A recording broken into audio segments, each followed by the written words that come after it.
Welcome back. आपका स्वागत है हमारे यूट्यूब चैनल योगा ऑर्बिट पर। जैसा कि अभी हमारे द्वारा 30 डेज की ऑनलाइन फ्री क्लासेस चलाई जा रही हैं। यूजीसी नेट जेआरएफ की जो भी एस्पिरेंट्स तैयारी कर रहे हैं उनके लिए ये फ्री क्लासेज हैं।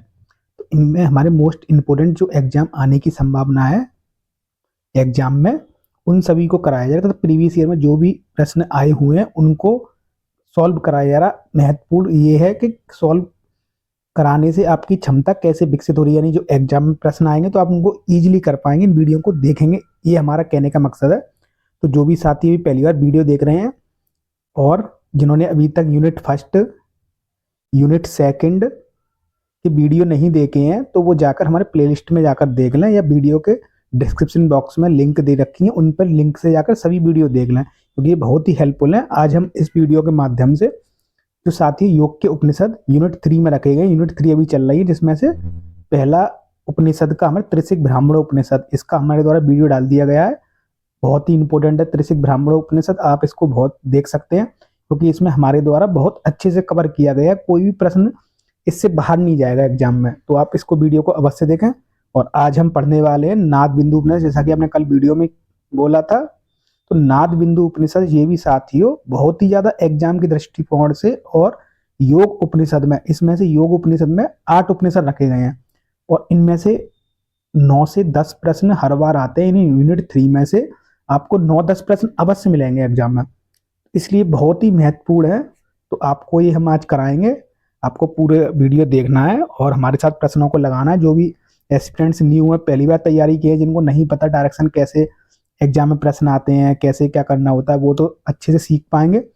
तथा जो जिनका पहले भी एग्जाम दिए थे, थोड़े मार्क्स से एग्जाम रह गया था, 1 या 2 मार्क्स से नेट या जेआरएफ नहीं निकल पाया उन साथियों का, तो उनको निराश होने की आवश्यकता नहीं है, हमसे जुड़े रहे वो। इस बार उनका अवश्य नेट होगा जेआरएफ, हमारा ये वादा है आपसे। बस इन वीडियो को सभी को देखें, क्योंकि ये फ्री क्लासेज अभी बस 30 डेज की चलाई जाएंगी ऑनलाइन, और इसमें सारी यूनिट 10 कवर की जाएंगी। तो उनके सारे कॉन्सेप्ट क्लियर होंगे इस वीडियो के माध्यम से। तो पहले अभी बिगनर्स है उनके लिए ये बता दें कि ये योग उपनिषद में, वैसे साथियों 108 उपनिषद में से योग के उपनिषद 20 बताए गए हैं। अब इन 20 उपनिषदों में हमें यूजीसी नेट जेआरएफ सिलेबस में केवल 8 उपनिषदों को कवर किया गया। योग के उपनिषद है, मुख्य उपनिषद 10 पढ़ने थे, यूनिट 2 में हमने पढ़ा दिए गए हैं। हम 8 उपनिषद की वीडियो बनाई जा रही है, जिसमें एक उपनिषद की कल वीडियो डाल दी गई। ये सेकंड उपनिषद है नाद बिंदु उपनिषद, बहुत ही ज्यादा इंपॉर्टेंट है। तो आज हम चलते हैं, आप इस वीडियो को ज्यादा से ज्यादा अवश्य शेयर कर दें साथियों। एक और महत्वपूर्ण जानकारी दे दें साथियों, ये आपके लिए अवश्य अति आवश्यक है, क्योंकि हमारे द्वारा वीडियो डाली गई थी, एक्सप्लेन किया गया था, फिर से आपको समझाया, कोई नए एक्सपीरियंस जुड़ते हैं उनको नहीं पता हो। नाद बिंदु उपनिषद है साथियों, ये एग्जाम में आएगा, एग्जाम के दृष्टिकोण से हमारा टाइटल भी है वीडियो का, तो हम उसके हिसाब से समझाते हैं चीजों को। तो इस नाद बिंदु उपनिषद में आपको क्या पढ़ना है, यानी सिलेबस आपको पहले जानना है। बिना सिलेबस के आपने चीजें पढ़ी तो आपको कभी भी क्लियर नहीं होगी। और सिलेबस का इन द सेंस समझ इसलिए बोला जाता है कि आप एक बार सिलेबस समझ जाएंगे तो जो एग्जाम में प्रश्न आते हैं उन 4 ऑप्शनों में से आप इजीली कर पाएंगे। आपको डेप्थ भी नहीं पढ़ा, बस सिलेबस जान लिया तो एग्जाम दे पाएंगे।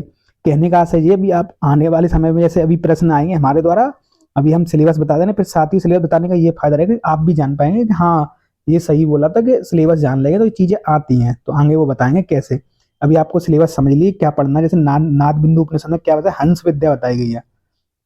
तो सीधे सीधे प्रश्न प्रीवियस ईयर में उठा कर आप देखेंगे, सीधे पूछता है किस उपनिषद में हंस विद्या का वर्णन किया गया है। तो यहीं से आपको प्रश्न का आंसर दे पाए कि आपने जान लिया कि हमें ये सिलेबस में चीज पढ़नी है, तो इसलिए हमसे बोला जाता है आपको इसमें क्या पढ़ना है, हंस विद्या, उसके विभिन्न अंगों का वर्णन, ओमकार के 12 मात्राओं का वर्णन, बहुत ही ज्यादा इंपॉर्टेंट है।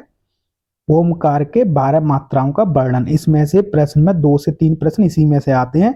जो 12 मात्राओं का फल बताया गया है कि छठी मात्रा में ध्यान करने से किसकी प्राप्ति होती है, दूसरी मात्रा का नाम क्या है, 5वीं मात्रा का नाम क्या है, वो अभी आपको डेप्थ में बताएंगे एक्सप्लेन करके। उसके नोट्स बना लें, नोट जरूर कर लेना है, क्योंकि आपने जो ओम की 12 मात्राएं पढ़ ली साथियों, तो ये समझ लो 60% आपने नाद बिंदु उपनिषद पढ़ लिया, यानी कि अब आपको अंदर जाने की आवश्यकता नहीं है। अगर पढ़ लिया इतना तो 60% कवर हो गया।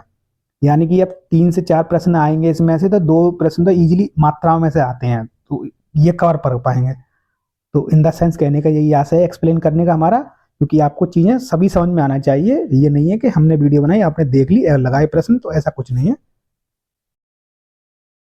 इसमें आपने ये चीज जान ली। अब इसके बाद नाद के अनुसंधान है, नाद के प्रकार भी पढ़ने हैं आपको। जो हठयोग प्रदीप का नाद के प्रकार साथियों बताए गए हैं, आरंभ अवस्था, मध्य अवस्था, अंतिम अवस्था, तो वो भी इसमें पढ़ी गई है। आप इसमें अपने आप को कोरेट कर लिया। जैसे मान लो आप बैठे हो, आपने बैठ गए, तो इसमें यही पूछिए नाद किस दाहिने स्वर से सुनना चाहिए, बाहिने से सुनना चाहिए, कान से, या किस आसन में बैठा जाता है। साथ ही डेप्थ में प्रश्न आते हैं, तो ये आप रटने नहीं है इनको। आप मान के चलिए आप नाद सुनने के लिए बैठे हुए हैं, तो सीधे सीधे प्रश्न आपके मन में उठ जाइए, हम किस आसन में बैठे हैं। क्योंकि अब कोई भी आसन की पोजीशन तो बताई होगी नाद सुनने के लिए सरलता हो, तो ये प्रश्न सीधे सीधे आता है, किस अवस्था नाद सुनने के लिए बताया गया है, तो सिद्धासन में बताया गया है। आगे आगे आते आएंगे सब समझाएंगे। कौन से कान से सुनना चाहिए, दाहिने कान, दाहिनी तरफ से सुनना चाहिए कान से। दुनिया दुनिया की अवस्थाएं आती हैं, प्रश्न हठयोग प्रदीपिका में आती हैं, ये चीज अभी आएंगी। शुरू में हमें इसलिए बता दिया जाता है कि आपके सारे कॉन्सेप्ट क्लियर हो जाएं, और कॉन्सेप्ट क्लियर होने के साथ जैसे जैसे प्रश्न आते हैं और आपके लिए रिवीजन होता रहेगा। यानी हमारा आशय ये होता है कि पहले ही शुरू में पढ़ा दिया जाए चीजों को। चलिए प्रश्नों के चलते हैं साथियों, ज्यादा समय न गवाते हुए। इस प्रश्न में पूछा गया है पहले में, नाद बिंदु उपनिषद के अनुसार ओमकार का स्वरूप किस तरह का बताया गया है। यानी जो ओमकार का स्वरूप है वो किस प्रकार का है, स्वरूप से प्रश्न आता है। धनुष का, हंस का, बहुत ही ज्यादा इंपोर्टेंट प्रश्न है, कमल का या दीपक का। तो जो बताया है यहाँ पर ओम का स्वरूप वो हंस से बताया है, इसी को हंस विद्या बोला गया है। जैसा कि सिलेबस में हमें पढ़ना है हंस विद्या का स्वरूप, हंस विद्या का। तो इस हंस विद्या से ही सारी चीज बताई गई है। हंस का आकार, उकार, मकार, दाया क्या है, बाया क्या है, वो सारी चीजें आपको पढ़नी है। अब इसके पढ़ने में कैसे होता है, आपको क्या करना है, ऑनलाइन हंस का आपको डाउनलोड कर लेना है। एक कोई भी चित्र इमेज, अगर आप डाउनलोड नहीं कर, आप डाउनलोड नहीं मिल रहा कैसे होगा, तो आप चित्र अच्छे से बना दो आर्ट, तो आर्ट पेज पे A4 बना लेना है। ये सबसे अच्छी आपको बेस्ट ट्रिक बता रहे हैं। उसके बाद आपको उस हंस के पूरे दाया पैर, बाया पैर किसे बोलते हैं, नेत्र को क्या बोलते हैं, तपोलोक कौन सा है, तो ये सारी चीज उसमें 8 लोग आप लिख लेंगे, तो ऐसे प्रश्न आते इजीली कर पाए। क्योंकि हमारा जो ज्ञान है देखकर, इंद्रियों को ग्रहण करके सबसे अच्छा बनता है, रटने वाली चीजें यही खत्म हो जाती है। तो आप जब जैसे चित्र देखा करो, 1 मिनट में सारी चीज देख लोगे। इंद्रलोक यहाँ पर क्या बताया है, महलोक कहाँ बताया गया है, ये चीज तो आपको सबसे पहले यही काम करना है। हमारे द्वारा भी यही चीज की गई, तो सारी चीज सरल बने, वो आपको चीजें समझा दी जाती हैं पहले से ही क्या क्या करना है। ठीक है, आपका ये काम है। पहले सबसे पहले नए बिगनर्स उनके लिए बता रहे हैं, हंस का चित्र बना लो, या तो आप चित्र नहीं बनाना आता तो ऑनलाइन से डाउनलोड करके उसका प्रिंट निकाल के सारे उसमें लोक लिख लो कैसे कैसे क्या है। 1 मिनट में आपका रिवीजन हो जाएगा और 60% आपका नाद बिंदु उपनिषद कवर हो गया। अंदर आपको पढ़ना है तो पढ़िए, नहीं पढ़ना है तो आप 2 से 3 प्रश्न जो आते हैं वो इजी कर पाएंगे। ठीक है, नेक्स्ट प्रश्न की ओर चलते हैं। बहुत समझा दिया, इसका नेक्स्ट प्रश्न की ओर। नाद बिंदु उपनिषद के अनुसार ओम की कितनी मात्रा बताई गई है। अब इसमें आपको एक्सप्लेन करेंगे, क्योंकि आप लिख लेना इन चीजों को, बहुत प्रश्न आते हैं, बहुत 60% अब बार बार बोल रहे हैं, इसमें से ही कवर हो जाएगा। या आपने 12 मात्राएं पढ़ ली, क्योंकि सिलेबस आती है यही है, सिलेबस से बाहर नहीं आता है वो, बस घुमा फिराएगा तुम्हें और कहीं नहीं जाएगा। तो उस चीज क्रम को रट लेंगे, सिलेबस पढ़ लेंगे तो कुछ बाहर नहीं आता, एग्जाम निकलेगा 100% आपका। 12 मात्रा बताइए, 3 मात्रा बताइए, 4 मात्रा बताइए, 16 मात्रा बताइए। तो इसमें 12 मात्राओं का वर्णन किया गया। आपने सिलेबस ही पढ़ा हुआ तो उसमें क्या बोलता है, ओम के स्वरूप की 12 मात्राओं का वर्णन। यानी कि आपने अब सिलेबस अगर पढ़ लेते कि हमें ये पढ़ना होता, आपको याद होता कि हाँ मुझे ये पढ़ना है, इसलिए तो हम 12 बोलते हैं सिलेबस पढ़ो, सिलेबस रटो क्या क्या पढ़ना है। तो सिलेबस कवर कर लेते तो 20 से 30% जो प्रश्न होते हैं वो इजीली कर पाते हैं हम। एग्जाम में कोई भी गलत होने की संभावना ही नहीं रहती है। चाहे प्रश्न डेप्थ तो आपको आता भी ना हो, लेकिन एलिमिनेट करके उन चीजों से कि हमें सिलेबस में ये बताएगा, तो लेकिन ये सिलेबस में ये चीज इस उपनिषद बताएगी तो इसका ये उपनिषद का आंसर होगा, ये ऐसे कर पाते हैं प्रश्न। तो इसमें 12 मात्राएं बताई गई हैं ओम के स्वरूप की, इसका आंसर 12 होगा। अब साथ ही आपको 12 मात्राओं को बता दे रहे हैं, आपको क्या कौन कौन सी 12 मात्राएं सब बताई गई हैं, आप नोट कर लेना, क्योंकि ये बहुत ही ज्यादा इंपॉर्टेंट है। लिख भी देते हैं साथियों यहाँ पर। पहली मात्रा बताई गई है यहाँ पर घोसड़ी, घोसड़ी। ठीक है, दूसरी मात्रा बताइए विद्युती, विद्युती। तीसरी मात्रा बताइए पतंगिनी, पतंगनी। चौथी मात्रा बताइए वायु वेगनी, वायु वेगिनी। पांचवी, 5 तक ही लिखना है, कॉन्सेप्ट बताएं कैसे याद करना है पहले। तोड़ के चीजों करना है, ये नहीं कि 12 एक बार में कभी जीवन में याद नहीं होगी ऐसे। पांचवी यहाँ पे आप करनी है वायु वेगनी होगी, पांचवी यहाँ पे होगी नाम धेय। नाम धेय, नाम धेय, वायु वेगनी सातवीं ऊपर हो गई थी, नाम धेय हो गई यहाँ पर, नाम धेय पांचवी। पांच पांच पहले एक बार पांच को तोड़ा, घोषणी विद्युती पतंगनी वायु वेगनी नाम धेय, घोषणी विद्युती पतंगनी वायु वेगनी नाम धेय। अब इसमें फल भी पूछा जाता है, उनके विनियोग का फल, सबसे ज्यादा इंपोर्टेंट प्रश्न है फल। पहले मात्रा भी पूछ लेता है, पहली मात्रा कौन सी है, दूसरी मात्रा क्या बताई गई है उनके बारे में स्वरूप में, चौथी मात्रा क्या बताई गई है, पांचवी। एक तो प्रश्न इस टाइप का बनता है। दूसरा प्रश्न किस टाइप का बनता है, दूसरा प्रश्न इस टाइप का बनता है कि दूसरी मात्रा में क्या फल की प्राप्ति होती है। जैसे विद्युती में हम जब ध्यान करेंगे ओम के स्वरूप का, तो उसमें क्या फल की प्राप्ति होती है, तो ये भी आपको याद करना है, बहुत ही इंपॉर्टेंट प्रश्न है। ये सारा खेल इसी में, बस 12 मात्राओं का इस उपनिषद में। आपने इन्हें 12 मात्रा याद कर ली, सोचो आपको उपनिषद ये वाला खत्म। त्रिशिक ब्राह्मण उपनिषद कर्म में पढ़ाया था, उसमें क्या करना था आपको, अष्टांग योग, कर्मयोग, ज्ञान योग, ये सिलेबस है। इसमें से आपने अष्टांग योग को जान लिया, यम के 10 नियम, यम 10 बताए, नियम 10 बताए, आसन 17 उसमें बताए थे, प्राणायाम 4 बताए थे उसमें, और पंच धारणा बताई थी, ये आपने पढ़ ली विस्तार से। फिर उसके क्रम याद कर लिए, नियम के प्राणायाम कितने प्रकार के हैं वो पढ़ लिए आपने, पंच धारणा पढ़ लिया, आपका वो खत्म। कितने ईजी है योग, किस लोग हार्ड समझते हैं, बस समझने की देरी है। सबसे ईजी यही योग उपनिषद है, और लोगों को कठिन इसलिए लगते हैं क्योंकि पढ़ाने वाला इनको अच्छे से कोई है ही नहीं है ना, किसी के पास नोट्स होते हैं, नोट्स भी उल्टे सीधे बना लेते हैं, इतना बना लेते हैं डेप्थ में नोट्स, और एक भी प्रश्न नहीं बनते एग्जाम में, यानी कर भी नहीं पाते, वो नहीं करना है। ठीक है, घोषणी यहाँ पर घोषणी का होगा चक्रवर्ती सम्राट, यह सार्वभौमिक राजा बन जाता है। विद्युती होगा यहाँ पर यक्ष के रूप में संपन्न होना। तीसरा पतंगनी, पतंगनी का वो विद्याधर के रूप में उत्पन्न। चौथा होगा वायु वेगनी यानी गंधर्व के रूप में उत्पन्न। और नाम धिया का होगा तुषीय देव या देवों के समान निवास। अब यहाँ पांचवें के बाद देवों के समान निवास से हम आगे बढ़ते हैं। यहाँ 5 तक आपने जान ली। ऐन्द्री यानी इंद्र को ऐन्द्री, ठीक है। 6 इंद्र के बाद बैसड़वी, बैसड़ा पद को है जो। 8 सांकरी, सांकरी। 9 महती, धृति, नारी और ब्राह्मी। हर बार प्रश्न घुमा फिरा के आता है। 12वीं मात्रा बहुत ज्यादा पूछता है, 5वीं मात्रा नाम दैया पूछता है, बहुत ही ज्यादा पूछता है, बार बार पूछता रहता है। जब भी उसकी प्रश्न बनाने की इच्छा होती है सबसे पहले यही उठा के पूछता है। 10 हो गई है, 11 नारी और ब्राह्मी।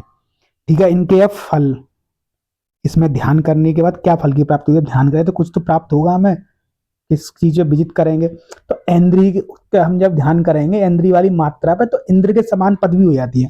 क्योंकि जब इस चीज पे इंद्र पे हम बार बार ध्यान करें तो इंद्र के समान पदवी मिल जाती है, यानी इनको विजित कर लिया इंद्र को, तो इंद्र के समान पदवी, ये ऐसा आप लिख लो।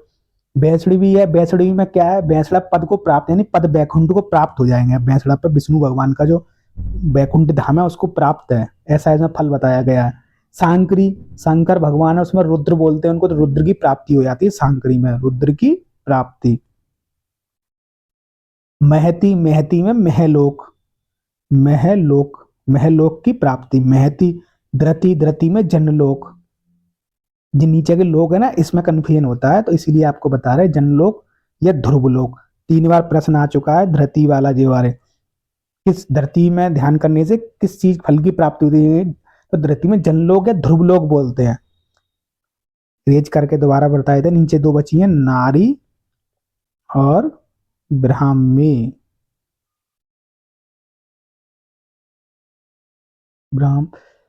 नारी का है साथियों तपोलोक, और लास्ट में जो है ब्रह्मलोक, यानी ब्रह्मलोक की अंतिम अवस्था में ध्यान करने से अंतिम प्राप्ति लक्ष्य की ब्रह्म में, यानी ब्रह्म की प्राप्ति 12वें में हो रही है। तो इस प्रकार अंतिम अवस्था ब्रह्म की प्राप्ति है, जो हम ध्यान कर रहे हैं ओम की 12 मात्राओं में। तो हमें कैसे हुआ, धरती, नारी, तपो। अब नारी का कंफ्यूजन होता है, नारी यानी तपोलोक, नारी का संबंध कैसे, तपोलोक से। कोई भी ऋषि मुनि ऐसे कोरेट कर सकते हैं, पर तब वगैरह करते थे, नारी वगैरह उनका परीक्षा लेने के लिए, तब तोड़वाने के लिए इंद्र भेजते थे अप्सराओं को उनके। ये तो क्या थी, तो तब में विघ्न करने के लिए आती थी नारियां, स्वर्गलोक से, ऐसे करके याद करो तपोलोक, यानी तपोलोक की प्राप्ति हुई, आपको विजय प्राप्त कर लोगे, यानी कि नारी पे विजय प्राप्त कर लोगे तो तपोलोक की प्राप्ति कर लोगे, नहीं विजय प्राप्त करोगे तपोलोक से आप नहीं कर पाओगे, तो इसका फल है तपोलोक। ब्राह्मी का सीधे सीधे अर्थ मिल रहा है ब्रह्मलोक, शब्दों से पकड़ते जाओ सीधे सीधे। धरती का है ध्रुवलोक, धरती, धरती यानी ध्रुवलोक, ध्रुवलोक या जनलोक।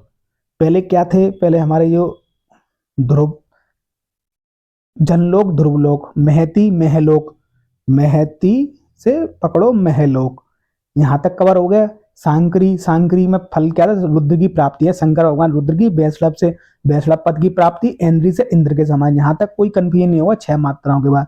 अब यहाँ ऊपर की वो आपको बस याद करनी पड़ेगी, नाम देया का यानी देवों की प्राप्ति, देवों के साथ निवास, जो 5वीं है देवों के साथ निवास, उसके बाद सीधे देव की प्राप्ति हो रही है, यानी पहली 5वीं मात्रा देवों की प्राप्ति शुरू हुई है। जब हम देवलोक में पहुंच गए, यानी 5वीं मात्रा में साथ ही देवलोक में इजीली करके समझा रहे हैं, कोई भी ऐसे नहीं समझाता होगा आपको, कोई भी रटाते होंगे चीजों को। और जो हमारे द्वारा यहाँ सबसे अच्छी बात इन वीडियो में यही है कि जो आप मोस्ट इंपोर्टेंट प्रश्न देख रहे हैं, तो इसी के साथ आपको क्लास के साथ पढ़ा दिया जाता है, मानी 1 घंटे में आप सब कुछ प्राप्त कर ले रहे हैं। प्रीवियस ईयर के प्रश्न भी आपको मिल जा रहे हैं, आने वाले प्रश्नों की संभावनाएं कैसे बनते हैं वो भी आप सीख रहे हैं, या कौन कौन से प्रश्न आएंगे वो हम बता देते हैं, रिपीटेड कितनी बार हो वो भी हम बता देते हैं, और सबसे अच्छा क्लास भी हम यही बता देते हैं कि जो क्या क्या बताइए, यानी नोट्स भी बनते जा रहे हैं। तो कितना महत्वपूर्ण है आपके लिए ये वीडियो, हमारे तो टाइम निकाल के आपके लिए वीडियो बनाई जा रही है, इसलिए आप इनका ज़्यादा से ज़्यादा लाभ लें, सभी वीडियो को देख लें, बिना स्किप किए देखें। आपको ऐसा नहीं है कि तुरंत देख लिया, हाँ स्पीड बढ़ा सकते हैं आप, 2 पे देख सकते हैं, 1.5 स्पीड पर देख सकते हैं जल्दी जल्दी, जो पुराने एस्पिरेंट्स हैं, न्यू को तो समझ नहीं है चीज़ें। तो इसमें हमारा हम कहाँ पर थे, यहाँ पर घोषणी, ठीक है, घोषणी का क्या बताया यहाँ पर, सार्वभौमिक राजा बन जाता है, चक्रवर्ती सम्राट। शुरुआत कहाँ से हो रही है, यहाँ से, यानी पहली मात्रा में जैसे ही हम ध्यान करेंगे तो हमें पूरी भूमि पर चक्रवर्ती सम्राट बन जाएंगे, एकदम सार्वभौमिक राजा, यानी कि हम पहले हम पृथ्वी पर विजय पा ली, सार्वभौमिक राजा बन गए। फिर ऊपर हम लोकों में चलते जाते हैं, जैसे दूसरी मात्रा हम वेद कर लेंगे, दूसरी मात्रा क्या आती है, दूसरी मात्रा आती है विद्युती जी, आपको याद कर लेने, साथ ही हमने भी एग्जाम दिया था, हमारा जीआरएफ क्वालिफाई SRF भी, तो पूरी चीजें याद थी, कॉन्सेप्ट के साथ जोड़ के याद की, मतलब जहां रटने की होती थी वहां रटा जाता था, जहां समझने की नहीं भी आता था बार बार टीवी, कुछ चीजें ऐसी रटी भी नहीं आती, उनको कॉन्सेप्ट से जोड़ के याद की जाती है। वही कॉन्सेप्ट हम आपको सब बता रहे हैं, जहां रटना होता है बोल देते हैं यहाँ रट लीजिए, जहाँ कॉन्सेप्ट समझने का होता है, नारी तपोलोक है तो वहां कॉन्सेप्ट बता दिया, नीचे की जो 6 मात्रा थी वहां आपको कॉन्सेप्ट बता दिया, तो ऐसे करके आपको कॉन्सेप्ट चीजें करनी है, ठीक है। दूसरे प्रश्न में हम काफी एक्सप्लेन कर दिया, नेक्स्ट प्रश्न की ओर चलते हैं साथियों। अब आपको सभी के आंसर दे रहे हैं हमारे द्वारा, इसमें सारी चीजें समझा दी गई हैं क्लास में। ओमकार की पहली मात्रा घोषणी पर ध्यान करने से साधक को कौन सा पद प्राप्त होता है, यानी जो घोषणी मात्रा है, घोषणी मात्रा में हम जो ध्यान करते हैं वो किसका पद का प्राप्त होता है, आगे पहला प्रश्न ऐसे ही आता है, पहले मात्रा का नाम लीजिए, उसमें ध्यान करने से तो इंद्र पद की प्राप्ति होती है, इंद्र पद का हमने क्या था 6वीं मात्रा में होती है। यक्षलोक की प्राप्ति होती है, यक्षलोक का हमने क्या बताया था यहाँ पर, यक्षलोक की प्राप्ति के लिए पहले इरेज कर देते हैं आपको, पहले इसका आंसर होता है जब आपको डिफेंस पूरा कराएंगे। इंद्र की प्राप्ति, यक्षलोक की प्राप्ति, चक्रवर्ती राजा या विद्याधर बनता है, तो इसका आंसर होगा साथियों पहला है चक्रवर्ती राजा बन जाता है, यानी सार्वभौमिक पर विजित, चक्रवर्ती सम्राट लिखा जाए, चक्रवर्ती राजा जाए, कोई भी कंफ्यूजन ना, यह सार्वभौमिक राजा, सार्वभौमिक का मतलब है संपूर्ण भूमि का राजा, सार्वभौमिक मतलब, तो कोई भी कंफ्यूजन नहीं रखना है। अब इसमें विद्याधर है, विद्याधर किसमें बनता है, विद्याधर तीसरी है पतंगनी बनता है, पतंगनी। चक्रवर्ती सम्राट किसमें बनता है, यक्ष के समान बताते हैं विद्युती में, यक्ष के समान विद्युती में, ये सब बार बार इसलिए लिख रहे हैं आपको रिवीजन हो जाए। इंद्र के समान 6वीं मात्रा थी, और 6वीं मात्रा को क्या कहते थे, इंद्री सीधे, ऐसे आपको कोई भी कंफ्यूजन नहीं रखना है। नेक्स्ट प्रश्न की ओर चलते हैं साथियों। नाद बिंदु उपनिषद में वर्णित ओमकार की दूसरी मात्रा है, अब क्या है, बस जो हमें समझा था शुरू में समझा दिया, अब धड़ा धड़ा जल्दी से जल्दी स्पीड से करते जाएंगे चीजों को, बस आंसर देना है, समझाना कुछ नहीं है। क्योंकि सारे क्लास में शुरू में समझा दिया गया। नाद बिंदु उपनिषद में वर्णित ओमकार की दूसरी मात्रा क्या है? जो 12 मात्रा बताई है उसमें दूसरी मात्रा पूछी है। तो दूसरी मात्रा घोषणी बताई है, वायु वेगनी बताई है, पतंगनी बताई है, या विद्युमांगनी बताई है। एक जान से गलत भी, इसमें क्या आपको सही इसमें देखना है। नाद बिंदु उपनिषद वर्णित ओमकार की दूसरी मात्रा पूछी है, तो दूसरी मात्रा विद्युती है, विधुती। हिंदी में कभी थोड़ा ऐसे आता, तो इंग्लिश भी आपको एग्जाम में पढ़ लेनी है। ये इस आंसर से हम ये चीज सीखे कि इंग्लिश में आपको चीजें देखनी है। कभी साथियों का है ना, फर्स्ट पेपर तो आपको समझ में नहीं आया, वो इंग्लिश में आपको समझनी है चीजें।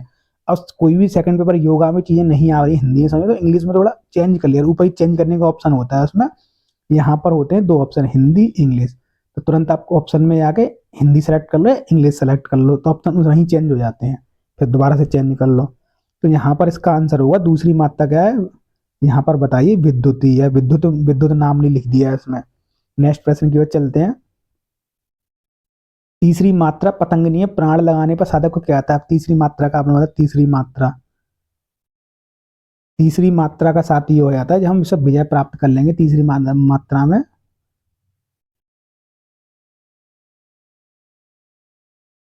यहाँ पे ऑप्शन आए हैं, पाताल लोक की प्राप्ति होती है, आकाश गमन की शक्ति होती है, सूर्य लोक की प्राप्ति होती है, या विष्णु लोक की प्राप्ति होती है।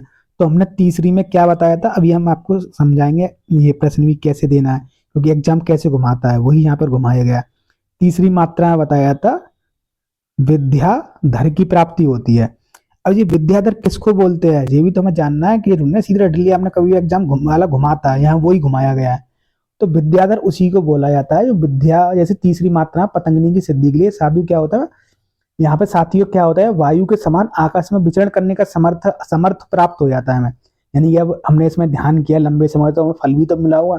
तो इसमें हमें वायु के समान आकाश में, वायु के समान आकाश में विचरण करने की हमें शक्ति समर्थन प्राप्त हो जाता है, यानी विद्याधर बन जाते हैं। ये हमें विद्या प्राप्त होगी तो विद्याधर हो गए। और विद्या कौन सी प्राप्त हुई है? वायु के समान आकाश में गमन करने की प्राप्ति, ये विद्या प्राप्ति होगी वायु के समान। जैसे हनुमान जी थे ना, अष्टनिधि नौ निधि के दाता, और विद्या की प्राप्ति भी थी उनको साधी, तो वो आकाश में गमन कर लेते थे तेजी से, स्पीड से एकदम कहीं पहुंच जाते थे। तो आकाश की गमन की शक्ति प्राप्त हो जाती है दूसरी इसमें, विद्याधर इसी को बोला गया है। नेक्स्ट प्रश्न को चलते हैं। नाद बिंदु उपनिषद के अनुसार किस मात्रा के ध्यान से साधक महलोक को प्राप्त होता है? बहुत ही ज्यादा इंपॉर्टेंट है, बहुत ही ज्यादा 2 बार रिपीटेड प्रश्न हुआ है, इजीली ऐसे ही एज इट इज सेम प्रश्न ऐसे ही। तो इसको आपको बताना है। पहले तो हमें ये समझ लो, नाद बिंदु उपनिषद ज्यादा भाषा में नहीं जाया था, किस मात्रा के ध्यान से, यानी कौन सी मात्रा पूछी है महलोक की प्राप्ति होती है। तो पहला उसमें ऑप्शन दिया गया है बैसुड़ी यानी 7वीं, ऐन्द्री 6ठी, सांकरी 8वीं, या नामधेय्या। तो इसमें जो पूछा गया है महलोक, महलोक एक बार लिख देते हैं इरेज करके। इसका आंसर होगा साथियों नामधेय। नामधेय में जो प्राप्ति होती है। नेक्स्ट प्रश्न की ओर चलते हैं। 8वीं मात्रा सांगरी, सांगरी का पूछा गया है। सांगरी का फल गंधर्व लोक, ध्रुव लोक, रुद्र प्राप्ति या ब्रह्मलोक। तो इसमें रुद्र की प्राप्ति होती है। सांगरी नाम ये रुद्र है भगवान शंकर का, तो रुद्र की प्राप्ति होती है। नेक्स्ट प्रश्न की ओर चलते हैं साथियों। ओमकार की 9वीं मात्रा का वर्णन, ओमकार की 9वीं मात्रा कौन सी है? अब 9वीं पूछी है, इसमें धृति, ब्राह्मी, नारी, महती। तो इसमें महती को बताया गया है 9वीं मात्रा, महती। महती से आपको जोड़ना है। नेक्स्ट प्रश्न को चलते हैं साथियों। 12वीं मात्रा ब्राह्मी में प्राण त्यागने से साधक को क्या प्राप्त होता है? शाश्वत मोक्ष प्राप्त होता है, इंद्र का पद प्राप्त होता है, 12वीं यानी अंतिम अवस्था। तो हमने क्या बताया था शुरू में, वो आपको बताना, पिशाच योनि, गंधर्व नगर। तो इसका आंसर होगा साथियों सीधे सीधे यहाँ पर दिख रहा है शाश्वत मोक्ष यानी ब्रह्म की प्राप्ति होती है। 12 मात्रा अंतिम फल है, 12 मात्रा ओम की बताई, और अंतिम अवस्था 12वीं अवस्था में ध्यान करेगा, फल उसका शाश्वत ब्रह्मलोक को प्राप्त करता है। नेक्स्ट प्रश्न को चलते हैं। नाद बिंदु उपनिषद के अनुसार मन को वश में करने के लिए सबसे प्रमुख साधन क्या बताया गया है? अब इस उपनिषद के अनुसार मन को वश में करने के लिए आपको गीता में सुनने के लिए मिलेगा, योग सूत्र में भी मन को वश में करने के उपाय बताए गए हैं, हठ प्रदीप का में भी मन को वश में करने के उपाय बताए गए हैं। तो मन और बस में प्राण और जो उसके बताए एक को बस कर लेंगे, मन और प्राण को, तो वो अपने आप एक बस में हो जाते हैं। हठ प्रदीप का बताया गया। इनमें योग उपनिषद में, सॉरी, यहाँ पर योग सूत्र में और गीता में क्या बताया गया? अभ्यास और वैराग्य द्वारा, अभ्यास और वैराग्य द्वारा मन पर विजय पाई जाती है इस भागते हुए मन को। तो अब इस उपनिषद में क्या बताया गया है, यहाँ पर आपको ये बताना है कि इस उपनिषद में मन के बस में करने के लिए सबसे प्रमुख साधन क्या बताया है? मूर्ति पूजा, प्राणायाम, नाद अनुसंधान, तीर्थाटन बताया गया। तो जैसे कि हमें सिलेबस में ये चीज पढ़नी है कि नाद अनुसंधान अगर आप नहीं भी कर पा रहे हैं तो जो हम एक कॉन्सेप्ट बताते हैं एलिमिनेट का, कैसे ऑप्शन से किया जाता है। तो जहाँ पर चीजें हमें पढ़नी नाद अनुसंधान, इसी नाद अनुसंधान को मन पर विजय पाने के लिए बताया गया है, मन पर विजय पाने के लिए। तो इसका ऑप्शन नादानुसंधान होगा। नादानुसंधान से मन पर विजय पाने के लिए इसमें सीधे सीधे बताया गया है। नेक्स्ट प्रश्न को चलते हैं। नादानुसंधान के अभ्यास के लिए किस आसन की संस्तुति की गई है? यानी नादानुसंधान के अभ्यास किस आसन में बैठने के लिए बताया गया है कि हमको इस आसन में बैठकर नादानुसंधान हमें करना है। नादानुसंधान का क्या मतलब है? अभी बहुत से नए साथी होंगे नहीं आता होगा।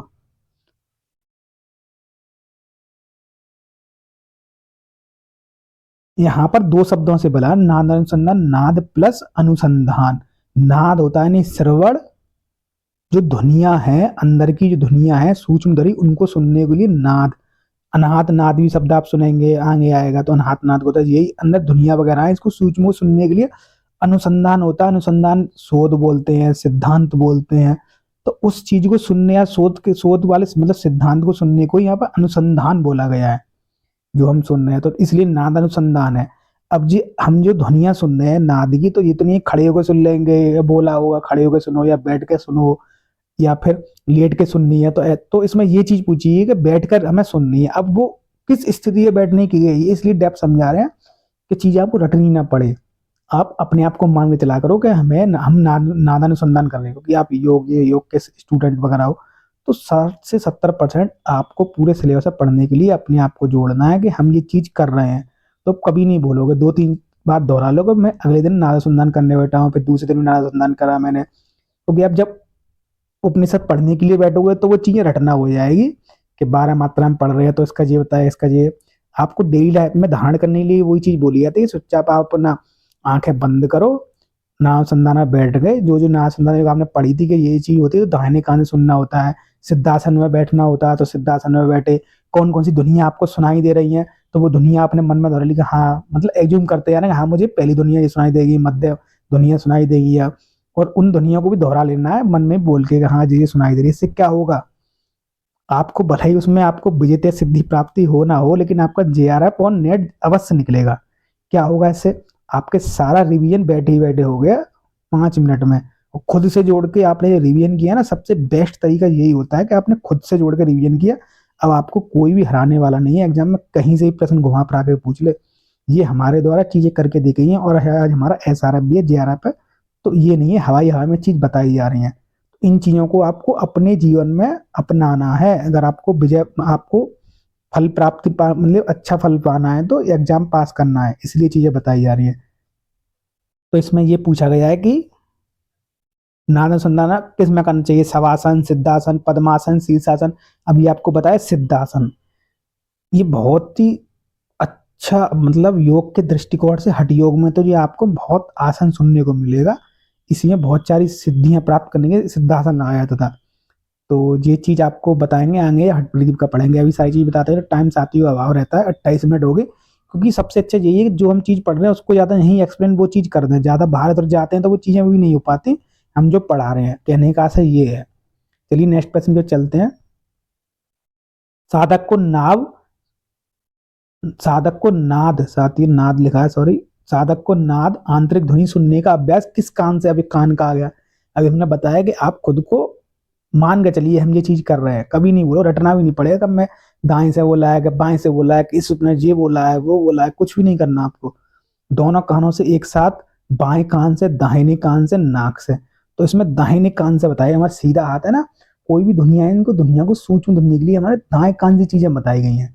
क्योंकि जो चीज ज्यादा एक्टिव है वो उसी को हमारा हमारा हाथ, हम 1 मिनट रेज करके समझाते हैं। हमारा जो सीधा हाथ है, यानी सीधी ब्रेन है, वो ज्यादा एक्टिव है। और इन चीज़ों को सुनने के लिए इसीलिए इस चीज़ को बताया कि हम इसी चीज़ का उपयोग करें। जो सूक्ष्म ध्वनियाँ हैं वो ये पकड़ेगा, धीरे धीरे सूक्ष्मता की अवस्था प्राप्त होती जाएगी। हम बहुत ज़्यादा ध्यान करते हैं, इसी ध्यान सिद्धासन हो गया। सिद्धासन ही क्यों बताया, क्योंकि इसमें ध्यान की अवस्था अच्छी बनती है, यानी सूक्ष्म ध्यान की ओर जाएंगे, हम सूक्ष्म ध्यान की जाएंगे तरफ बढ़ेंगे तो उसमें हमें ध्वनियाँ सुनने लगेंगी। सूक्ष्म ध्यान में ध्वनियाँ होते हैं, झरने की ध्वनियाँ होगी, भ्रमर की ध्वनियाँ होंगी, ये भी आएंगे अवस्था के, वो बताएंगे तो वो आपको सुनाई देने लगेंगे। तो इसलिए दाहिने कान से करना है, सिद्धासन में ये करना है, दाहिने कान से, दाहिने फोकस, दाहिने इन द सेंस ऑफ कान तो हमारी दोनों खुले इंद्रियां हैं जैसे, लेकिन फोकस हमें ऐसा करना है, फील कर हम दाहिने कान से चीजें सुन रही है। नेक्स्ट प्रश्न को चलते हैं। अभ्यास की आरंभिक अवस्था में किस प्रकार की ध्वनियां सुनाई देती हैं? बहुत ही इंपॉर्टेंट प्रश्न है। हठ प्रदीप का में आपको, हठ रत्नावली में और इसमें सभी में सेम है ये ध्वनियां, ऐसा नहीं अलग अलग हो। तो आपको हम यही बताए थे, हठ प्रदीप का हम बताएंगे तो रिवीजन हो जाएगा। तो पहले इसका आंसर बताते हैं, आपको आंसर बताना है यहाँ पर। पहला है भ्रमर जैसी ध्वनियां हमको सुनाई देंगी, या बीड़ा जैसी सुनाई देगी, या बांसुरी जैसी सुनाई देगी, या मेघ और भेरी जैसी सुनाई देती है। तो इसमें पहली जो ध्वनियां है नाद सुनने की, जो हमने बोला था नाद प्लस अनुसंधान, अनुसंधान या शोध या सिद्धांत। तो इस नाद में हम बैठे हुए, नाद मतलब ध्वनियां होती हैं, सूक्ष्म ध्वनि है जो हमारे अंदर है, यथा प्रणत तथा ब्रह्मांड, यानी जो हमारे अंदर हर चीज हमारे ब्रह्मांड से जुड़ी हुई है, हमारे अंदर पूरा ब्रह्मांड समाया हुआ है।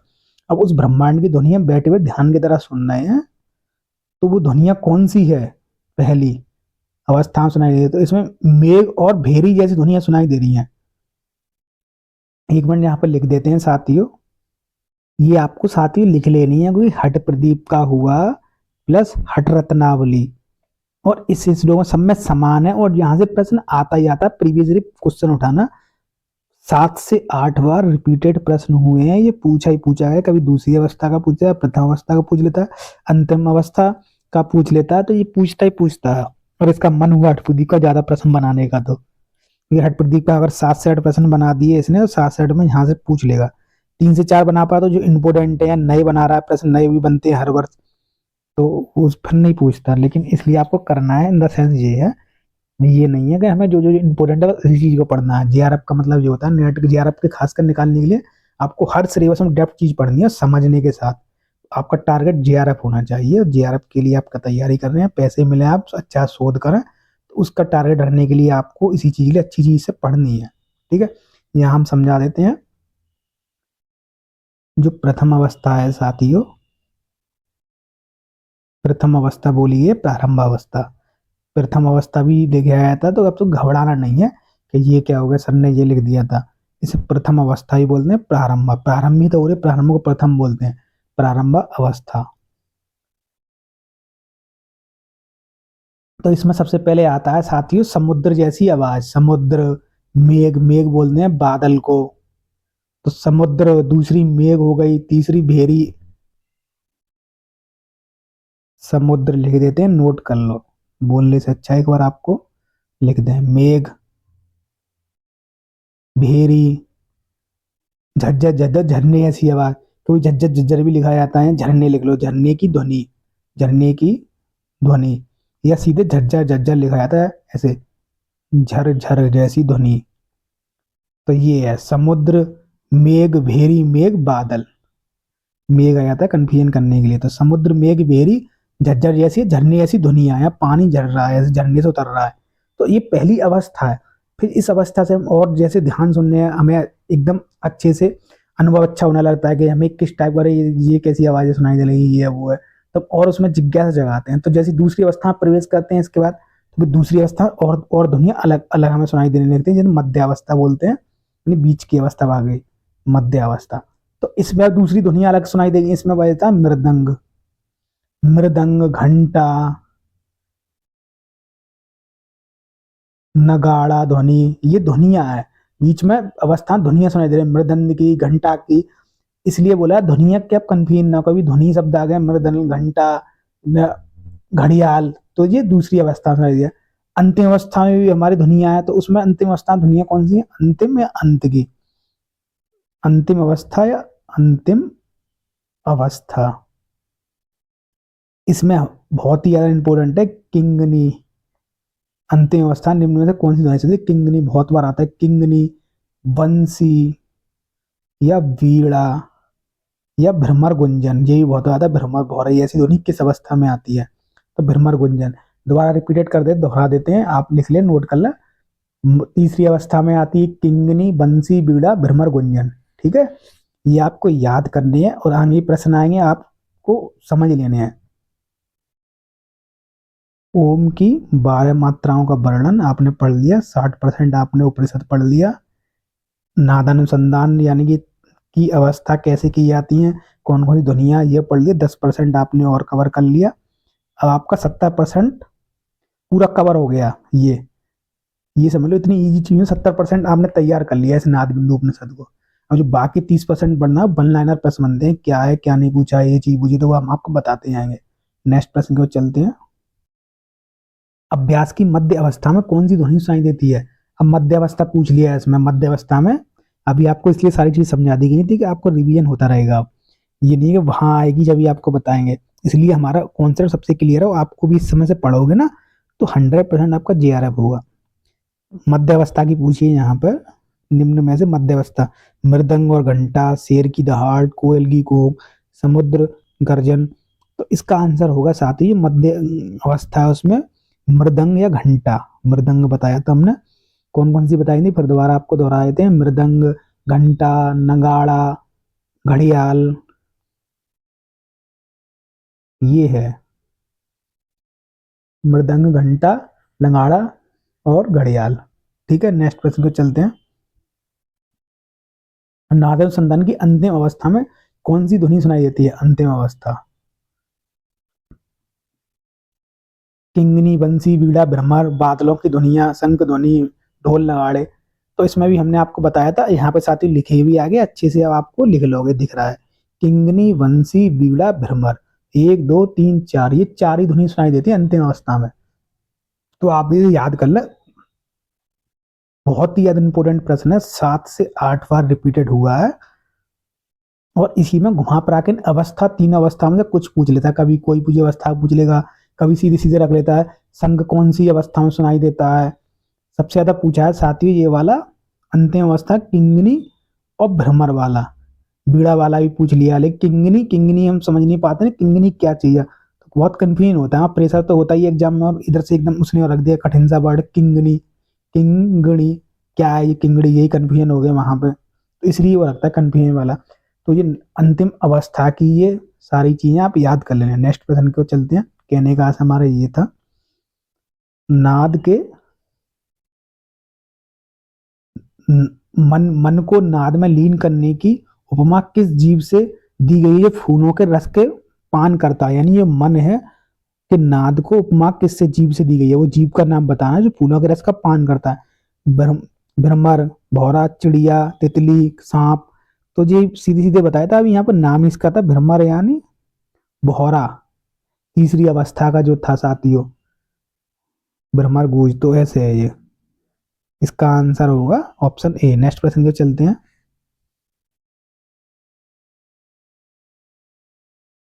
नाद में लीन मन किस प्रकार ब्रह्म विषयों को भूल जाता है? इसमें के लिए सर्प का क्या उदाहरण दिया गया है? नाद में लीन जब कोई व्यक्ति होता है, यानी आप नाद में सुन रहे हो तो वो भूल जाते हैं सारी चीजों को लिए। और सर्प का उदाहरण क्या दिया गया है? जैसे नाद मोहित सर्प अपनी चपलता छोड़ देता है, मतलब एक कहानी की तरह पहले लोग एक चीज को इस लोक में प्रो देते थे किसी चीज को, तो वही चीज बताया गया एग्जाम्पल देके। तो किस चीज से एग्जाम्पल दिया गया नाक का? वो जैसे सर्प, सर्प केंचुड़ी जोड़ता है, जैसे सर्प शिकार करता है, जैसे सर्प बिल में छिप जाता है। तो वो किससे जोड़ के बताया गया है कि नाद में जब व्यक्ति कोई लीन हो जाता था तो बाह्य विषय को तो भूल जाता था, वो जैसे लीन हुआ तो बाह्य विषय भूल गए वो। अब इसके लिए सर्प का क्या उदाहरण है?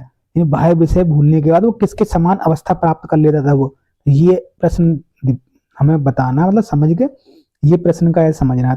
तो इसका ऑप्शन होगा ए। जैसे जैसे कोई भी नाद करता था बाह्य विषय को भूल जाता था, और फिर वो नाद मोहित सर्प अपनी चपलता छोड़ देता, ऐसे ही ये उस अवस्था जैसी बन जाती थी उसकी। तो ये है, जिस प्रकार सपेरे की बीच में से नाद सुनकर सांप अपनी चंचलता भूलकर एकाग्र हो जाता है, वैसे ही हमारा जो मन है वो नाद में लीन हो जाता था।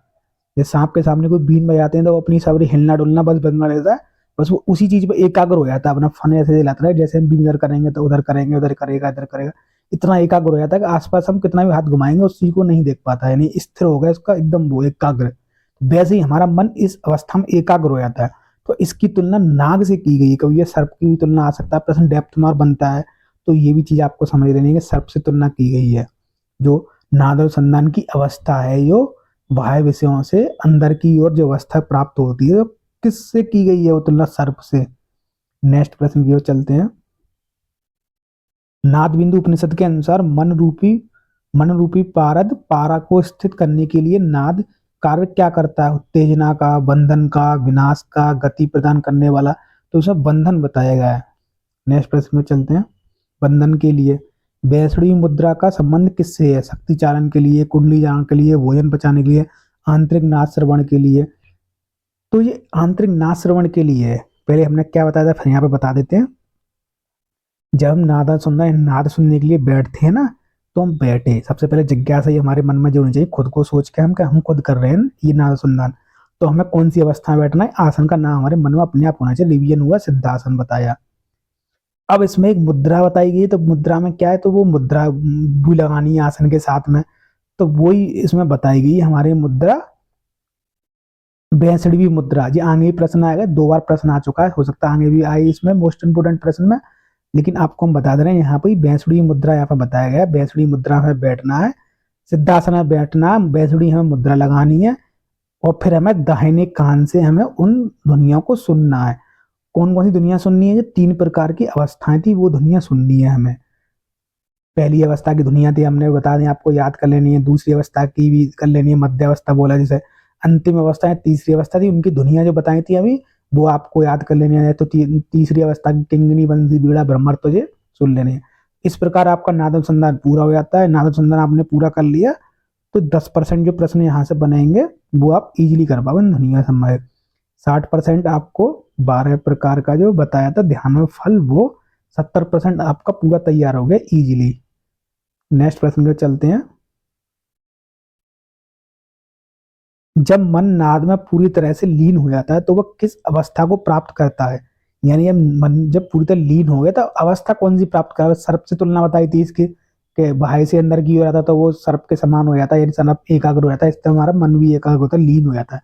एकाग्रता इन द सेंस मतलब था लीन, वहां पे लीन, इसमें खो गया, लीनता पूर्वक था, लीन उसमें हो गया, बस उसी में अच्छा लग रहा है हमें सुनने में, तो वो लीन होता है। अब यहाँ पे ये पूछा है किस अवस्था को प्राप्त होता है? मूर्छा अवस्था को, स्वप्न अवस्था को, उन्मिनी अवस्था को, या सुप्ति अवस्था? तो उन्मनी अवस्था बोलिए, मनोन्वी, ये भी हम पढ़ेंगे इसमें सिलेबस में, अलग से लिखा भी हमने, मनोन्वी अवस्था। तो अब मनोन्वी अवस्था में क्या क्या उसके लक्षण बताए गए, वो लक्षण पढ़ने होते हैं। ये लक्षण पढ़ लिए, 5% आपका कवर हो गया, क्योंकि यहाँ से भी 2-3 बार रिपीटेड प्रश्न हो गया मनोन्वी अवस्था से। मनोन्वी, मन को लीन करने वाली मनोन्वी अवस्था। तोड़ के चीजों को समझा करो, तोड़ के समझोगे ना तो कोई भी आपको पेपर वाला इसकी साइकोलॉजी तोड़ना कि हमको तोड़ रहा है, हम उसके प्रश्न को तोड़ देंगे उत्तर देके, कि तुमने हम फेंका जो हमारे विरोध में, ये हमारा हथियार, ऐसे करके आपको चीज समझनी है। नाद के अभ्यास के दौरान साधक को किस प्रकार की ध्वनियों पर ध्यान केंद्रित करना चाहिए? नाद का अभ्यास के दौरान बताया साधक को किस प्रकार की ध्वनियों पर ध्यान केंद्रित करना है?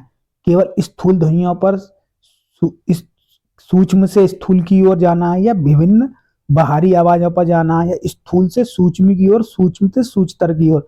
जैसा जी आपको लग भी रहा होगा यही आंसर, तो यही आंसर, क्योंकि पहले हमने बाहरी ध्वनिया थी, सर्प वाला जो धारणा आया था, बाहरी यानी कि स्थूल, कोई भी चीज है स्थूल यानी स्थूल जगत जो हमें दिखाई दे रहा है।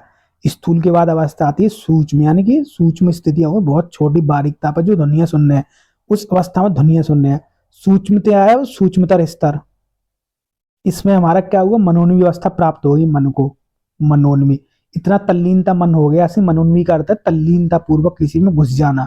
अब मन हमारा बाहर हट नहीं रहा, उसको यही बोला बस यही करते रहो, यही सुनते रहो, यानी कि अब हटने का हमें, कोई भी मन खो गया, इतना तल्लीन हो गया, इसमें मनोन्वी अवस्था प्राप्त होगी, सूक्ष्मतर, इतनी अवस्था में आ गए। ये है तो क्रम इसका, पहले स्थूल, स्थूल से सूक्ष्म, सूक्ष्म से सूक्ष्मतर। नेक्स्ट प्रश्न चलते हैं। ओम ओमकार के आ आकार बोलते हैं, आ का संबंध किससे है? वरुण मंडल मंडल से है, अग्नि मंडल से है, यहाँ पर वायुमंडल से है, आकाश मंडल से है। तो यहाँ पर ओम का साथियों अग्निमंडल से बताया, ये भी लिख देते थोड़ा। ओम चित्र बना के, कुछ चित्र हम ज्ञानेंद्रियों के द्वारा ग्रहण करते हैं, देख करके सुनकर वो चीज ज्यादा अच्छे से ज्यादा टाइम तक हमारे याद रहती है, क्योंकि हमारे ब्रेन में स्कीमा होते हैं, वहां मेमोरी सेव होती है, स्कीमा सेल्स होते हैं। और सेल्स का यही काम है, कोई भी चीज हमें देख करके ग्रहण की ना इंद्रियों के द्वारा, दो दो इंद्रियां एक साथ जब काम में ली जा रही हैं तो वो ज्यादा चीज लंबे समय तक स्कीमा में सेव हो जाती है। जैसे हमारे द्वारा पूर्व में जो घटित घटनाएं घटी गई हैं वो है, तो वो एक स्कीमा में सेव हो जाती है। भले ही हम उनको भूल जाएंगे, लेकिन जैसे दोबारा घटनाएं दोहरेंगी, हम जिस स्थान पे जाएंगे तुरंत एकदम से याद आती है। ऐसे ही ये वर्क करते हैं चित्र हमारे, इन द सेंस यहाँ समझाने का यही है, चित्र बनाए थे तो वो हमेशा के सेव हो जाता है मेमोरी में। जैसे ही एग्जाम प्रश्न आएगा, चित्र दिखेगा तुम्हें सीधे स्क्रीन पर, और सीधे उसके दिखाएंगे यहाँ ये चीज है, यहाँ ये है। इसलिए हमने बोला था प्रिंट आउट निकालना है आपको। ठीक है, पहले इसका लिख देते हैं आपको, जब आंसर बताएंगे। आपने क्या कहा, सैयारा मूवी देखी हुई साथी, उसमें क्या था, इसकी में कोई मेमोरी सेव हो जाती है, तो वो चीजें लौट के अपने आप ही चीजें आ जाती है। मतलब एकदम ऐसे ही आपको करना है। मैं ओमकार का बताते हैं, पहले पहले प्रश्न का आंसर देते हैं, फिर बताएंगे। ओमकार में आ का संबंध किससे बताएगा, इसका साथियों ने बता ही दिया, अग्निमंडल से है। तो हमें यहाँ पे क्या करना है, एक हमें चित्र बनाना है। हंस का बना लिया आपने, ऐसी ओम का बना लो। ठीक, अब ये नीचे आकार बोलते हैं, इस नीचे वाले हिस्से को आकार बड़ा सा बनाते हैं।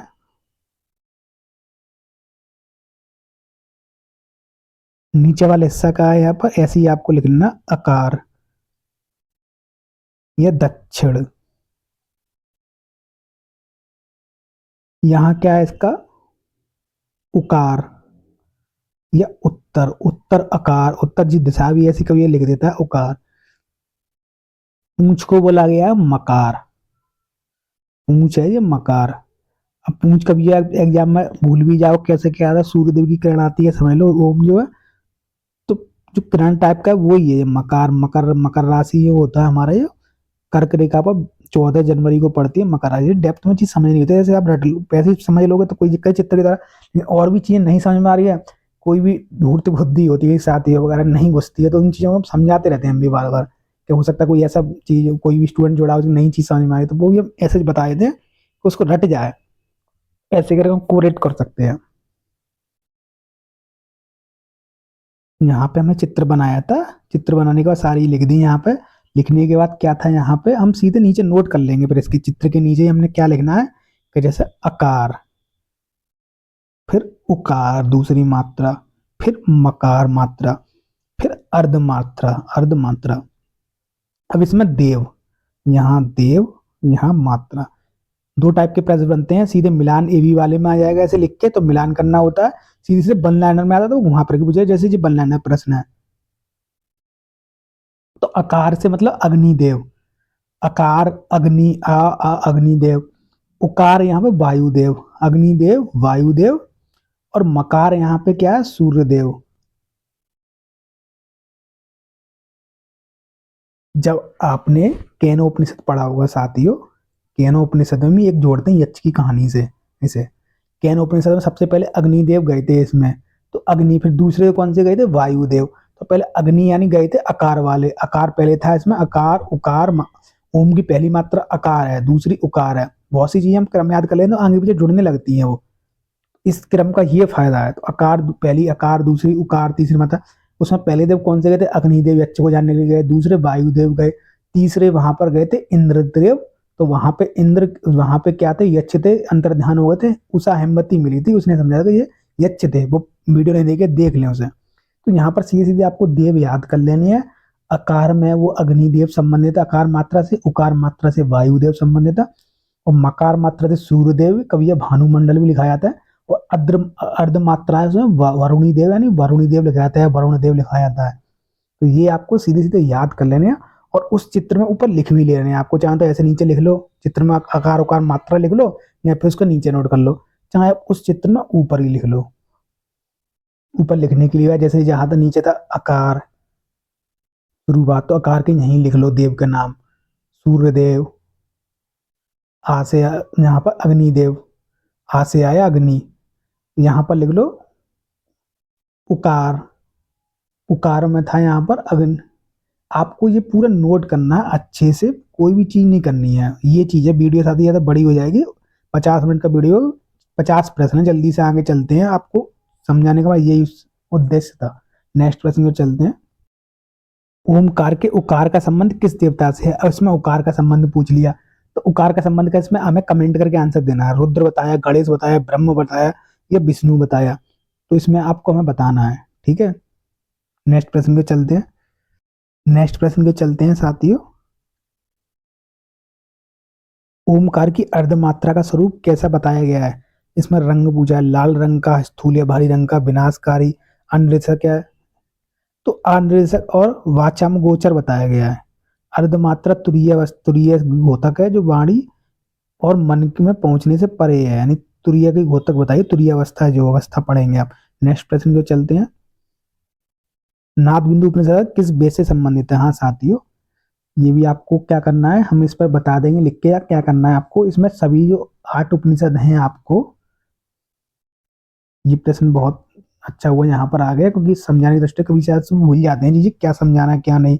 तो वो भी आपको क्या है, बेसिक प्रश्न है आपको। जो हमारे योग उपनिषद हैं, जो 20 उपनिषदों में से हमारे सिलेबस में 8 योग के उपनिषद बताए गए हैं, और 20 उपनिषद, 108 उपनिषद में योग के 20 उपनिषद है, जिनमें से 8 उपनिषदों को हमने यूजीसी नेट में रखा है, उनको पढ़ने हैं।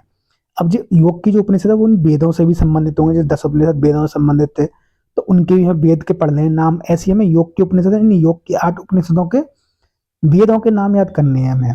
तो ये यहाँ पर ये प्रश्न भी आएगा, नाद बिंदु उपनिषद किस वेद से संबंधित है, तो आपको ये आसानी होगी, ये पढ़ लेंगे। जैसे आप लिस्ट बना लो यहाँ पर। जो नाद बिंदु उपनिषद है साथियों, वो ऋग्वेद से संबंधित है। त्रिशिक ब्राह्मण उपनिषद है, वो शुक्ल यजुर्वेद से संबंधित है। योग कुंडलो उपनिषद है साथियों, वो कृष्ण यजुर्वेद से संबंधित है। और योग चूड़ामंडी उपनिषद पढ़ेंगे, वो सोमवेद से संबंधित है। ध्यान बिंदु उपनिषद है, वो कृष्ण यजुर्वेद से संबंधित है।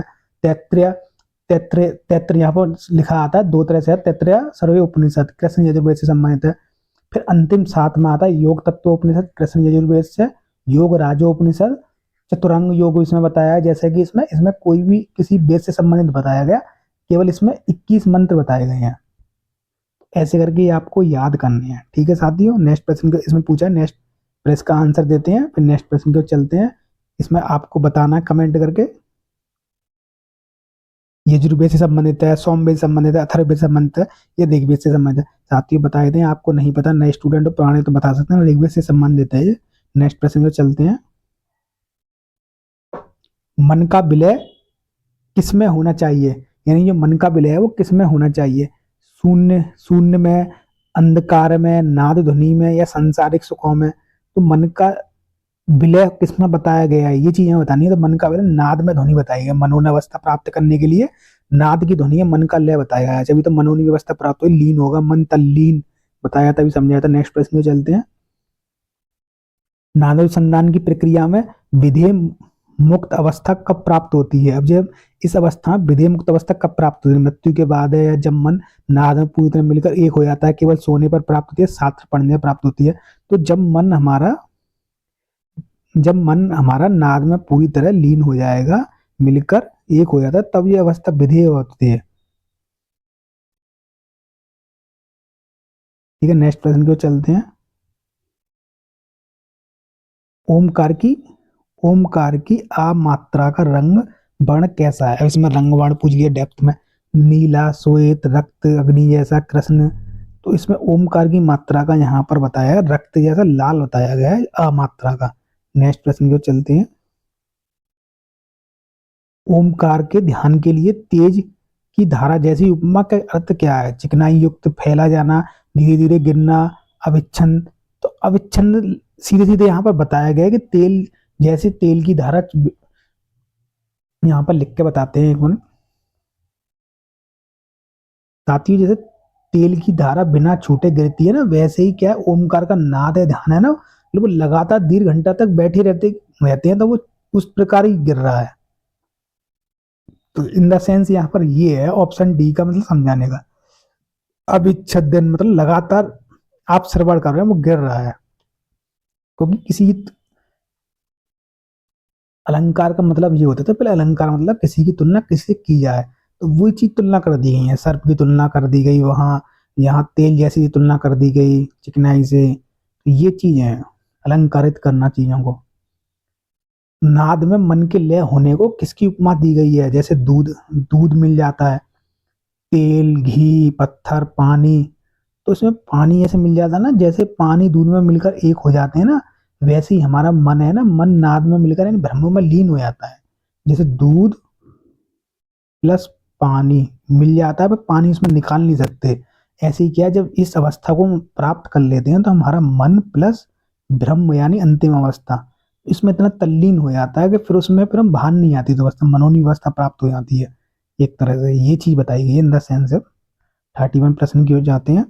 हंस विद्या का निर्णय करने के लिए कितने करोड़ों जप की आवश्यकता बताई गई है? हंस विद्या ओमकार का निर्णय करने के लिए कितने करोड़ों जप करने पड़ते हैं? 12 करोड़ बताए हैं, अंततः बताए 1 लाख बताए हैं, 100 बार बताए हैं, तो इसे 12 करोड़ जप बताए गए हैं। नेक्स्ट प्रश्न को चलते हैं, रटने के लिए सीधे प्रश्न है, ज्यादा भेद नहीं है समझाने का। नाद बिंदु उपनिषद के अनुसार ओमकार क्या है? एक देवता का नाम था, पर ब्रह्म स्वरूप था, एक साधारण मन था, एक काल्पनिक ध्वनि थी। तो नाद बिंदु उपनिषद यहाँ पे पर ब्रह्म का स्वरूप ही बताया गया नाद बिंदु उपनिषद में, ओमकार को। ठीक है, ओमकार को ही पर ब्रह्म सर्वोच्च माना गया है। नेक्स्ट प्रश्न की ओर चलते हैं। कौन सा तत्व अमात्रा से उत्पन्न हुआ है? अमात्रा से कौन सा तत्व उत्पन्न हुआ है? तेज, वायु, पृथ्वी, आकाश। तो जो अमात्रा से है वो पहला ही पृथ्वी उत्पन्न हुआ। नेक्स्ट प्रश्न की ओर चलते हैं। ओमकार की 12 मात्राओं का अभ्यास मुख्य रूप से किस उद्देश्य के लिए किया गया है? 12 मात्राओं का अभ्यास मुख्य रूप से किस उद्देश्य से किया गया है? प्राणों के उत्क्रम और मोक्ष के लिए, धन प्राप्ति के लिए, शारीरिक बल के लिए, या वशीकरण के लिए? तो इसमें ये होगा नहीं, ये भी नहीं होगा शारीरिक के बल, धन की प्राप्ति सीधी से एक बचता है प्राणों के उत्क्रम के लिए। ऐसे भी आपको आंसर एलिमिनेट करके दिए जाते हैं कि ये चीजें नहीं है, ये पढ़ी नहीं है, ये होगा जब नहीं भी आ रही है। तो नेक्स्ट प्रश्न में चलते हैं।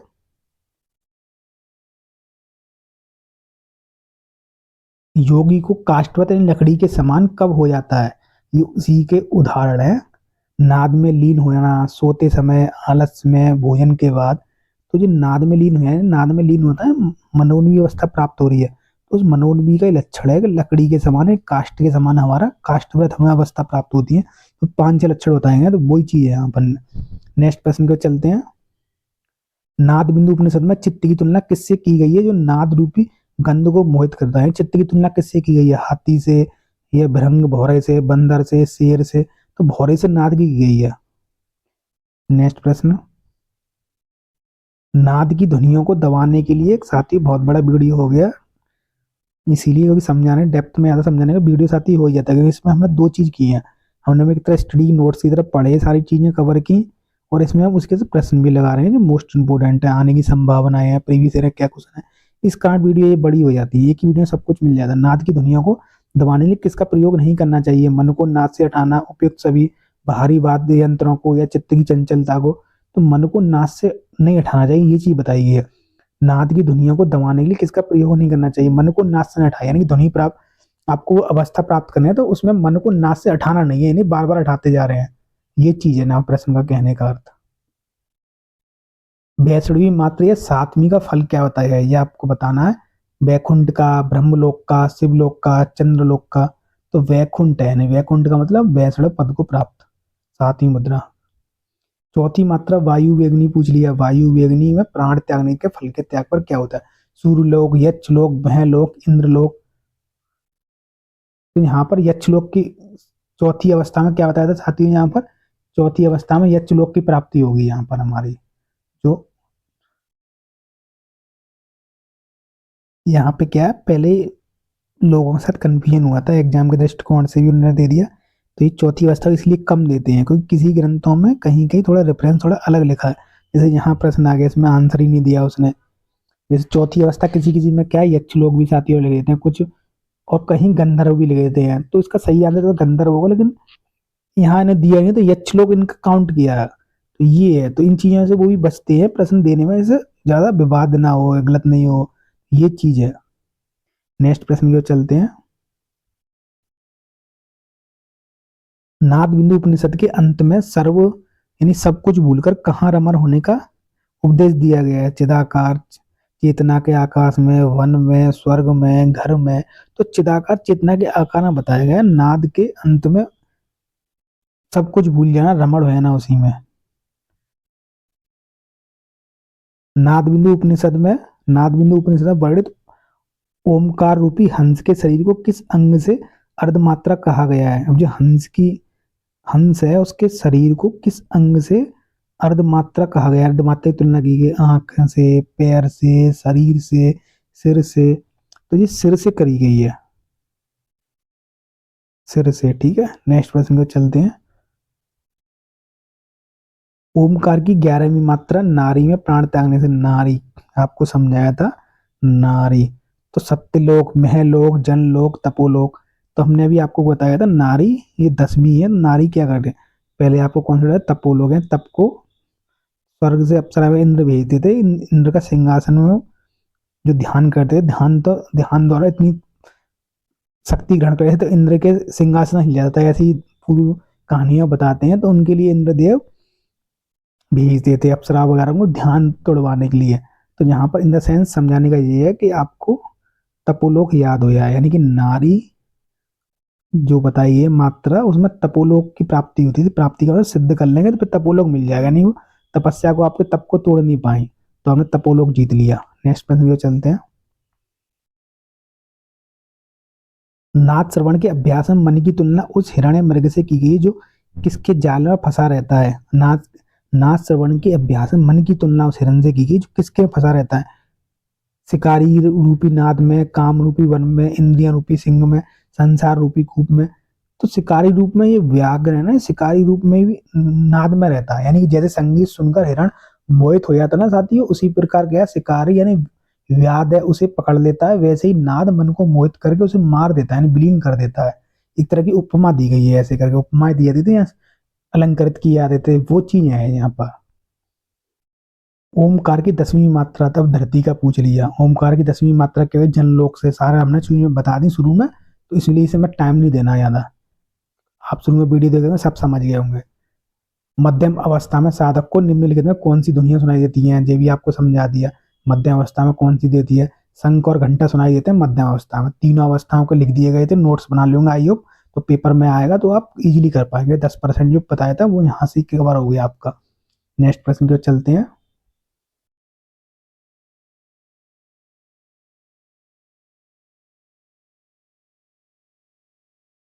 नेक्स्ट प्रश्न, नाद समय योगी को मृतक या मरे हुए के समान क्यों जाना जाता है? ताकि वह सांस रोक सके, क्योंकि नाद बहुत भयानक होता है शारीरिक बल बढ़ाने के, ताकि वह मान अपमान यानी सुख दुख से प्रभावित ना हो। तो इसका सीधे सीधे डी ऑप्शन ही है इसका सबसे ज्यादा, यही बताए मरने के समान होता है, ताकि वह मान अपमान सुख दुख इससे प्रभावित ना हो, ये चीज बताइए। नेक्स्ट प्रश्न की चलते हैं। चित्त के नाद में विलीन होने पर प्राण वायु की गति क्या होती है? प्राण भी नाद में विलीन होकर स्थिर हो जाता है क्या, या वह प्राण अपान बन जाता है? यानी जब चित्त मन के साथ नाद में विलीन होता है तो क्या होता है उसके साथ, प्राण के साथ, वो पूछा है। प्राण की गति बहुत तेज हो जाती है या प्राण शरीर से बाहर निकल जाते हैं? तो यहाँ पर यह बताया गया है कि साथियों प्राण भी नाद में विलीन हो जाता है। जब नाद में इतने खो जाते हैं तो अच्छी प्राण वायु है वो भी नाद में विलीन होने लगती है, यानी विलीन हो जाती है। नेक्स्ट प्रश्न, ओमकार की छठी मात्रा ऐन्द्री, ऐन्द्री का बताया यहाँ पर। ब्रह्म साम्राज्य, वरुण लोक, अग्निलोक, इंद्रलोक। तो ऐन्द्री का मतलब इंद्र, ऐन्द्री इंद्र, भैंसवी यानी वैष्णव पत्र, सांकरी यानी शंकर भगवान की प्राप्ति वहां पर।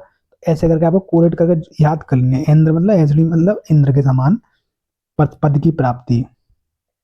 अंतिम प्रश्न, नाद साधना में उन्मनी अवस्था प्राप्त होने वाले योगी का शरीर कैसा हो जाता है? यह भी प्रश्न आया था, ये लक्षण है मनोन्वी के, वही तो वही है उन्मनी अवस्था। तो प्रकाशमय के समान, अदृश्य के समान, वज्र के समान, या काष्ठ लकड़ी के समान कौन? बहुत 2 बार प्रश्न आ चुका है, ये इंपोर्टेंट है क्योंकि हमारे सिलेबस में मनोन्वी अवस्था ही पढ़ने को बताएगा। तो मनोन्वी जो भी संबंधित प्रश्न बनते हैं वो हम पढ़ने हैं, तो ये मनोन्वी से संबंधित प्रश्न है, इसलिए ये इंपोर्टेंट है। इंपोर्टेंट का मतलब यही होता है कि जो सिलेबस में चीज दे गई है उनको हमें पढ़ना है, तो वो सिलेबस में जो चीज़ दी गई है तो वो इम्पोर्टेंट है कि नहीं, उनमें से जो प्रश्न बनते हैं फिर वो भी इम्पोर्टेंट होते हैं। ऐसे हमें छांटना है इम्पोर्टेंट है क्या नहीं होता, ये चीज़ होती है समझने के लिए। तो आई होप आज हमने पूरे 50 प्रश्न किए, आपको सारी चीज़ें क्लियर हो गई होंगी इन चीज़ों से। तो ये आपको पूरे नोट्स बना लें जो हमने आज क्लास में पढ़ाया आपको, क्या क्या कैसे 12 मात्राओं का फल आपको आना चाहिए, क्रम से या होने चाहिए, और जो नाद अनुसंधान थे, नाद के प्रकार, प्रथम ध्वनिया, द्वितीय मध्यस्थ ध्वनि, अंतिम ध्वनिया, ये आपने पढ़ लिया, 10% कवर कर लिया। 70% आपका पूरा उपनिषद नाद बिंदु में यहीं से कवर हो गया, ज़्यादा अंदर भी नहीं गए, वो क्रम याद कर लिया, उनको समझ लिया। अंतिम मनोन्वी अवस्था को आपने लक्षण पढ़ लिए, तो लक्षण भी आप 4 लक्षण बनाए, 3-4 वो आपने याद कर लिए। मन के साथ लीन होना ये समझ लिया, मनोन्वी क्या है अवस्था, यही सीधे पूछ लेता है। 10% या 80% आपका ये हो गया। 20% आपको कौन सी आसन में क्या करना, नाद सुंदन कैसे क्या है, वो चीजें कवर करनी है। ऐसे कर 100% पूरा ये हो जाता है, आप पढ़ दोगे। ऐसे करके हमारी चीजें बांट के पढ़ जाते हैं, कहने का आंसर ये है हमारे यहाँ। तो आई होप आपको चीज़ अच्छी समझ में आई होगी। आपको वीडियो ज़्यादा से ज़्यादा देखनी है, मतलब ज़्यादा देखने का मतलब जब तक समझ में नहीं तब तक देखनी है। फिर भी समझ में कोई चीज़ नहीं है तो कमेंट कर देना, हमको जानकारी प्राप्त करेंगे सर ये कैसे आया। फिर हम उस प्रश्न को दोबारा से नई वीडियो में बता देंगे, एक्सप्लेन करके कैसे क्या है क्या नहीं है। और इस वीडियो को ज़्यादा से ज़्यादा आप सभी साथी शेयर करें। कल हम एक और योग उपनिषद पढ़ाने वाले हैं, योग कुंडलो उपनिषद, बहुत ही ज़्यादा इंपॉर्टेंट है ये भी। योग कुंडलो उपनिषद, उपनिषद योग का उपनिषद, तीसरा उपनिषद पढ़ाने जा रहे हैं। यदि आपने पहले नाद बिंदु उपनिषद कवर किया, उससे बाद त्रिशिक ब्राह्मण पर, त्रिशिक ब्राह्मण की वीडियो नहीं देखी है तो प्ले लिस्ट पर जाकर देख ले। आज नाद बिंदु का, कल तीसरा उपनिषद आने वाला। 8 उपनिषद हमारे सिलेबस में बताए गए हैं, 8 भागों में वीडियो डाल के पढ़ाएंगे। ठीक है, थैंक्स फॉर वॉचिंग, धन्यवाद।